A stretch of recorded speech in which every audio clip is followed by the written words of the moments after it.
आप लोग सभी लोग जानते हैं कि हमारे यहां संघ शासन के स्तर पर 3 प्रकार का बिल है। 3 प्रकार का बिल। एक को हम लोग ऑर्डिनरी बिल कहते हैं, दूसरा money bill oblique financial bill होता है, और तीसरा कॉन्स्टिट्यूशनल अमेंडमेंट बिल होता है।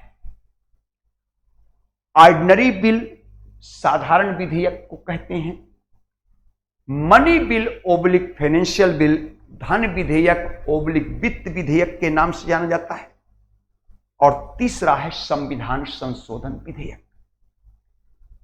अब देखना है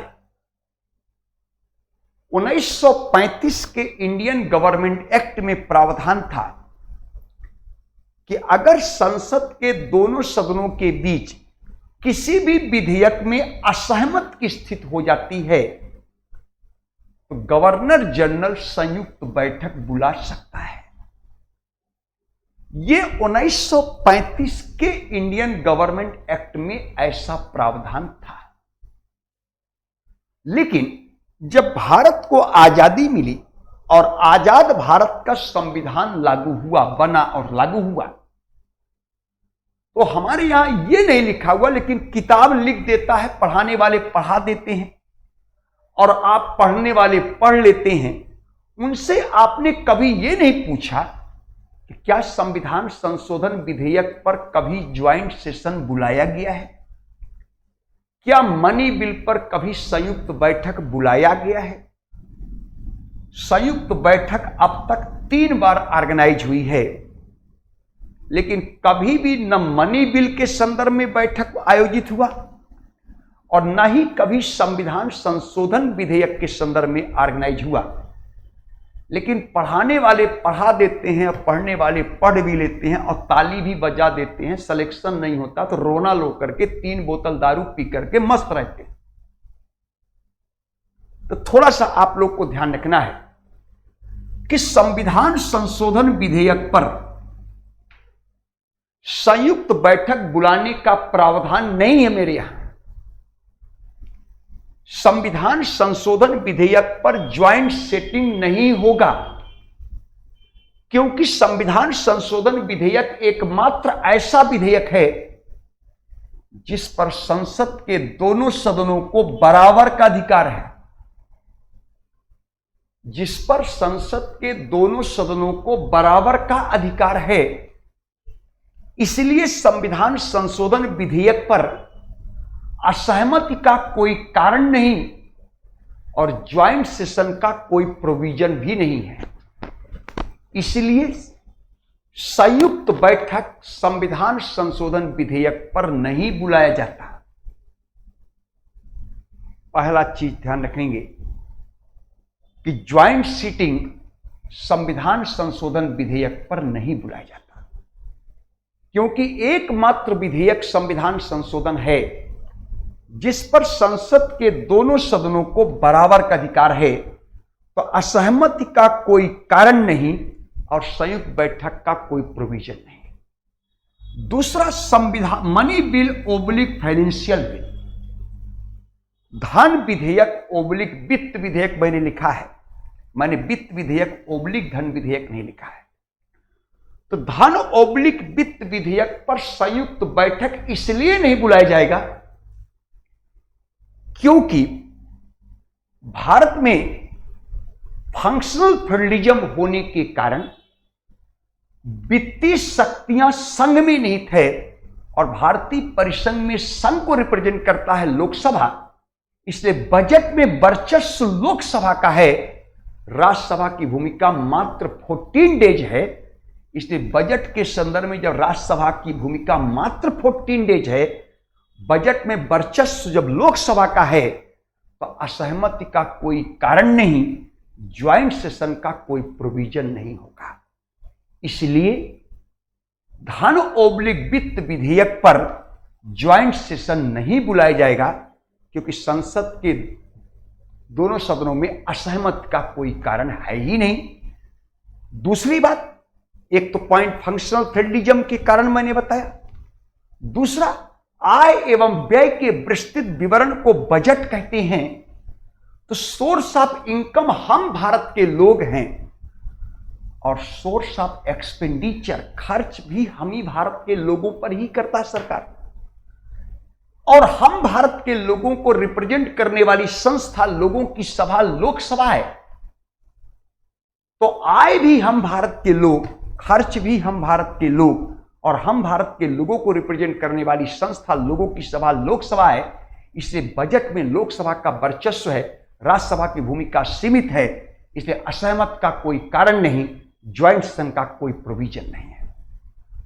तो इसका मतलब संयुक्त बैठक केवल और केवल साधारण विधेयक में बुलाया जाएगा। यदि साधारण विधेयक के संदर्भ में संसद के दोनों सदनों के मध्य कोई असहमत की स्थिति है तो अनुच्छेद 108 के तहत राष्ट्रपति संयुक्त बैठक बुला सकता है। अनुच्छेद 108 के तहत राष्ट्रपति संयुक्त बैठक बुला सकता है। लेकिन जो राष्ट्रपति संयुक्त बैठक बुलाता है, यह राष्ट्रपति की सेल्फ डिसीजन पावर नहीं है। संयुक्त बैठक बुलाने का अधिकार राष्ट्रपति का स्वयं का नहीं है। राष्ट्रपति ज्वाइंट सिटिंग तभी बुलाएगा जब मंत्रिपरिषद और प्रधानमंत्री के द्वारा ऐसा सलाह दिया जाएगा। बिना मंत्रिपरिषद और प्रधानमंत्री की सलाह के राष्ट्रपति ज्वाइंट सिटिंग नहीं बुला सकता। कब बुलाएगा? जब मंत्रिपरिषद और प्रधानमंत्री के द्वारा ऐसा सलाह दिया जाएगा, तभी राष्ट्रपति ज्वाइंट सिटिंग बुला सकता है। अब संयुक्त बैठक तो हमारे यहां 26 मार्च 2002 को जो लास्ट ज्वाइंट सिटिंग हुआ है, अटल बिहारी वाजपेयी उस समय देश के प्राइम मिनिस्टर थे, वो 13 दिन में ही ऑर्गेनाइज हो गया था। 13 दिन के अंदर ही संयुक्त बैठक बुला दिया गया था। लेकिन संयुक्त बैठक बुलाने की अपनी एक संविधान में प्रक्रिया भी है कि कब ज्वाइंट सेशन बुलाया जाए। ऐसा नहीं कि असहमति हो गया कल बुला लो, थोड़ा सा एक्चुअल प्रोविजन वही है। लेकिन चूंकि हमारे यहां ज्वाइंट सिटिंग राष्ट्रपति तभी बुलाएगा जब मंत्रिपरिषद ऐसा सलाह देगा, और मंत्रिपरिषद ऐसा सलाह तभी देगा जब मामला लोकसभा का होता है, क्योंकि मंत्रिपरिषद सामूहिक रूप से लोकसभा के प्रति उत्तरदायी है, न कि राज्यसभा के प्रति। इसका मतलब है कि ऑर्डिनरी बिल में भी कहीं ना कहीं लोकसभा का ही वर्चस्व दिखाई देता है, क्योंकि राष्ट्रपति ज्वाइंट सिटिंग तभी बुलाएगा जब मंत्रिपरिषद उसे ऐसा सलाह देगा, और मंत्रिपरिषद ऐसा सलाह तभी देगा जब मामला लोकसभा का हो, क्योंकि लोकसभा के प्रति सामूहिक रूप से मंत्रिपरिषद उत्तरदायी है, राज्यसभा के प्रति नहीं है। दूसरी बात, ज्वाइंट सिटिंग का परिणाम भी लोकसभा के फेवर में ही जाता है, क्योंकि जब ज्वाइंट सिटिंग होगी तो लोकसभा की सदस्य संख्या 543 है और राज्यसभा की सदस्य संख्या इन प्रेजेंट टाइम 245 है।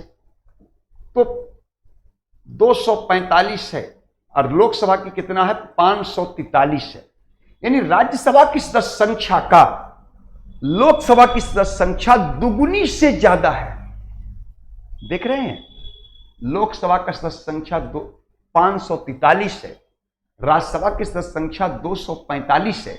इसका मतलब राज्यसभा की सदस्य संख्या से लोकसभा की सदस्य संख्या 2 गुना 2 टाइम्स से ज्यादा दिखाई दे रहा है। इसलिए जब भी ज्वाइंट सिटिंग होगा तो परिणाम भी लोकसभा के फेवर में ही जाएगा, राज्यसभा के पक्ष में नहीं जाता दिख रहा है।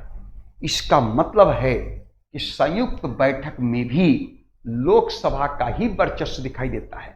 दूसरी बात, जब ज्वाइंट सिटिंग होता है तो इस संयुक्त बैठक की अध्यक्षता भी कौन करेगा? संयुक्त बैठक की अध्यक्षता लोकसभा स्पीकर ही करेगा।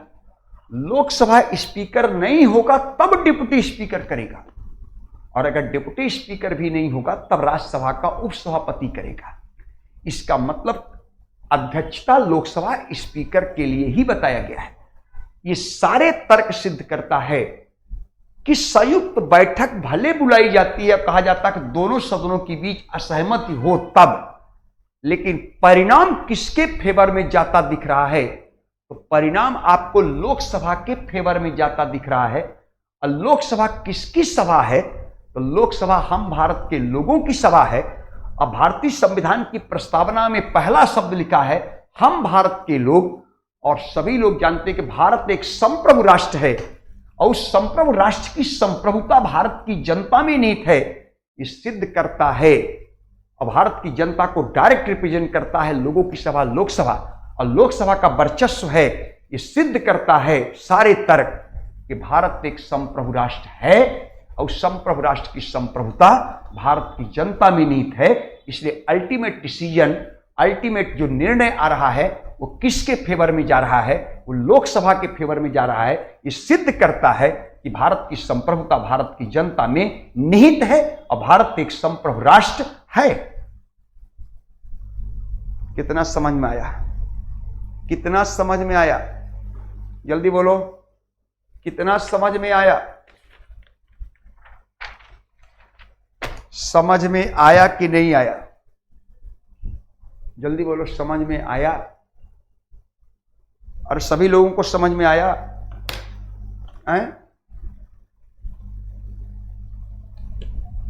सभी लोगों को समझ में आ रहा है? अरे संगठा वगैरह को सबको समझ में आ रहा है? संगठा भाई समझ में आ रहा ना?